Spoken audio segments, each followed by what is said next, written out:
Deməli, biz bugünkü dərsimizdə yerin öz oxu ətrafında hərəkəti keçirik. Yerin öz oxu ətrafında hərəkəti ilə bağlı olaraq nəyə deyə bilərik? Ümumiyyətlə, yer öz oxu ətrafında qeyd edir ki, qərbdən şərqə doğru hərəkət edir, yəni saat əqrəbinin əksi istiqamətdə hərəkət edir. Bu hərəkəti yer, deməli, 24 saata tam başa vurur, təxmini olaraq 24 saata. Biz buna deyəcəyik sutka. Yerin öz oxu ətrafında hərəkəti zamanı eyni zamanda digər bir sıra hadisələr baş verir. Məsələn, brizlər yaranır.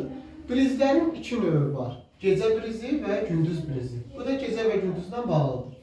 Üçüncü xüsusiyyət qabarma və çəkilmə. Qeyd etməliyik ki, yerin öz oxu ətrafında fırlanması nəticəsində gün ərzində 2 dəfə qabarma hadisəsi olur, 2 dəfə də çəkilmə hadisəsi olur.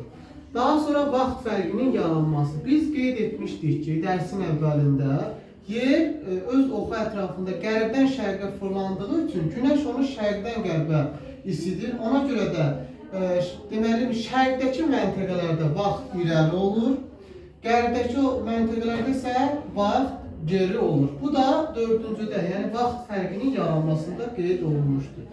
Beşdə süxurların aşılması. Burada fiziki aşınmadan söhbət gedir. Yəni gün ərzində gündüzlər isti olmağı, axşamlar soyuq olmağı, gecə və gündüzlə bağlı olaraq süxurların da aşınmasına səbəb olur. Və ən əsas xüsusiyyətlərdən biri gecə və gündüzün yaranması. Təbii ki, yerin öz oxu ətrafında fırlanması hansı tərəf günəşə tərəf qalırsa, həmin tərəfdə gündüz, əks tərəfdə isə gecənin yaranmasına səbəb olur. Deməli, bu qeyd etdiyimiz bu 6 hadisə yerin öz oxu ətrafında fırlanmasının təsirilə baş verir.